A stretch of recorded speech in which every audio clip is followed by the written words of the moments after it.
اور اس کے بعد نبی کریم صلی اللہ علیہ وسلم نے فرمایا کہ اسی طرح اپنی پوری نمازوں میں کرتے رہو۔ یہاں پر ایک بات اور یاد رکھیں گے کہ جو شخص 4 رکعت کی نماز پڑھ رہا ہے یا 3 رکعت کی نماز پڑھ رہا ہے، جہاں تک رفع الیدین کی بات، تو جس طرح سے تکبیر تحریمہ کے وقت رفع الیدین کرے گا، رکوع میں جاتے وقت رفع الیدین کرے گا، رکوع سے اٹھتے وقت رفع الیدین کرے گا، لیکن پھر سجدے میں جاتے ہوئے رفع الیدین نہیں کرے گا، نہ دونوں سجدوں کے بیچ میں رفع الیدین کرے گا۔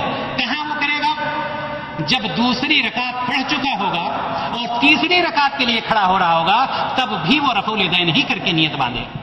میرے بھائی اور دوست، یہ نبی کریم صلی اللہ علیہ وسلم نے ان صحابی نبی کریم صلی اللہ علیہ وسلم کے پاس پہنچے اور جن کی نماز میں خلل دیکھا، آپ صلی اللہ علیہ وسلم نے پورا طریقہ آپ صلی اللہ علیہ وسلم نے یہ فرمایا کہ اس طرح سے نماز پڑھتے رہو۔ معلوم یہ ہوا کہ نبی کریم صلی اللہ علیہ وسلم نے ہمیں اور آپ کو یہ نماز پڑھنے کا طریقہ بتلایا، لیکن جو شخص یہ طریقہ جانتا ہے اس کے باوجود نماز نہیں پڑھتا ہے، آئیے ہم اور آپ دیکھیں کہ اس کے لیے اللہ کے رسول صلی اللہ علیہ وسلم نے کیا ارشاد فرمایا۔ حضرت سمرہ بن جندب رضی اللہ تعالیٰ عنہ فرماتے، روایت ہے ان کی کہ نبی کریم صلی اللہ علیہ وسلم نے فرمایا کہ جو شخص قرآن یاد کر کے بھلا دیتا ہے اور جو فرض نماز پڑھے بغیر سو جاتا ہے، مرد ہو، عورت ہو، جوان ہو، بوڑھا ہو، کوئی بھی ہو، قرآن یاد کر کے بھلا دے، بغیر نماز پڑھے ہوئے سو جائے، اللہ کے رسول صلی اللہ علیہ وسلم نے فرمایا قیامت کے دن اس کا سر پتھر سے کچلا جائے گا۔ یہ بخاری کی روایت ہے، پتھر سے کچلا جائے گا۔ اور پتھر سے کچلنے کی بات آئی ہے، آپ تھوڑی دیر کے لیے معراج کے واقعے میں چلے جائیں۔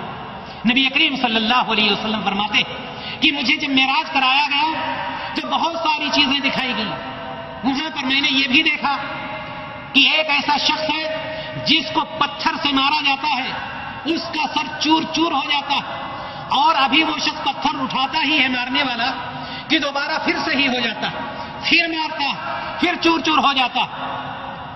اللہ کے رسول صلی اللہ علیہ وسلم نے جبریل امین سے پوچھا یہ کیا ماجرا ہے، یہ کون سا شخص ہے، کیوں ایسا ہو رہا، اس کے ساتھ کیوں ایسا کیا جا رہا؟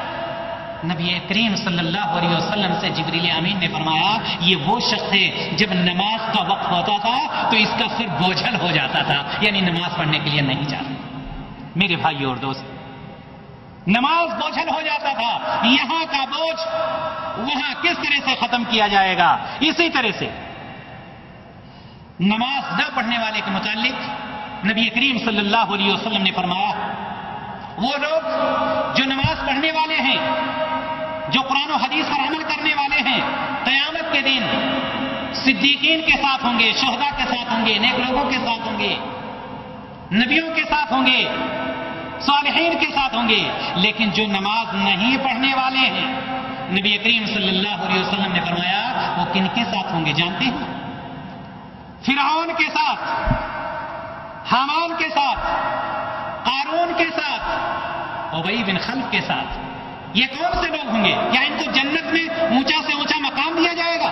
نہیں، ان کو جہنم میں سب سے سخت سزا دیا جائے گا۔ فرعون کو، حامان کو، قارون کو، ابی بن خلف۔ نبی کریم صلی اللہ علیہ وسلم نے فرمایا ہے کہ جو لوگ نماز نہیں پڑھتے ہیں قیامت کے دن یہ لوگ ایسے ہی لوگوں کے ساتھ ہوں گے۔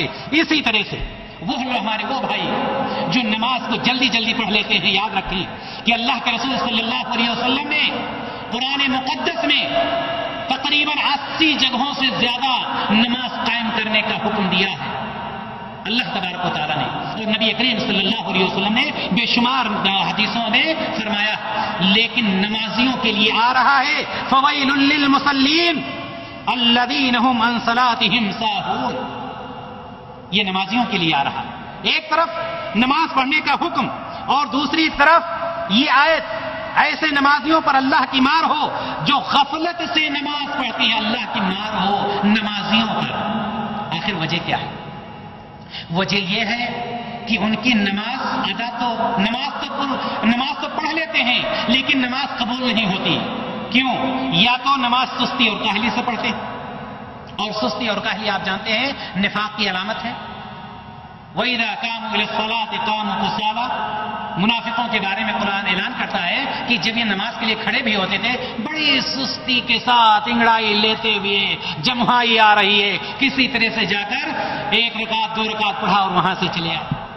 تو ایسی نماز کو اللہ تبارک و تعالیٰ قبول نہیں فرماتا۔ کون سی نماز قبول فرماتا ہے؟ قد افلح المؤمنون الذین هم فی صلاتهم خاشعون۔ مومنوں نے کامیابی حاصل کر لی۔ کس چیز سے کامیابی حاصل کی؟ جو اپنی نماز میں خشوع کرتے ہیں، خشوع اور خضوع سے نماز پڑھتے ہیں، اعتدال سے نماز پڑھتے ہیں، اطمینان سے نماز پڑھتے ہیں، نبی کریم صلی اللہ علیہ وسلم کے بتلائے ہوئے طریقے کے مطابق نماز پڑھتے ہیں۔ میرے بھائیو اور دوستو، میں اب لمبا نہیں، بس بالکل ختم کرنے والا۔ قرآن مقدس میں ایک آیت آتی ہے، اللہ تبارک و تعالیٰ جب جنتیوں اور جہنمیوں کا فیصلہ کر دے گا، جنتی جنت میں چلے جائیں گے، جہنمی جہنم میں چلے جائیں گے، جنتی مزے لے رہے ہوں گے اور جہنمی چیخ رہے ہوں گے، چلا رہے ہوں گے۔ جہنمیوں سے سوال کیا جائے گا، ما سلککم فی سقر، تم کو جہنم میں کس چیز نے ڈال دیا؟ کیوں جہنم میں آ گئے؟ کوئی پارک تو نہیں ہے، کوئی گارڈن تو نہیں ہے، کوئی ٹہلنے کی جگہ تو نہیں ہے، یہ بتہا تو نہیں کہ جمعہ کا دن تھا بتہا چلایا۔ کس چیز نے تم کو جہنم میں ڈال دیا؟ ما سلککم فی سقر۔ کیا جواب ہوگا؟ میرے بھائیو اور دوستو، جس طرح سے پہلی حدیث آپ کے سامنے بیان کی گئی کہ قیامت کے دن بندہ سے سب سے پہلے جس چیز کے بارے میں سوال کیا جائے گا وہ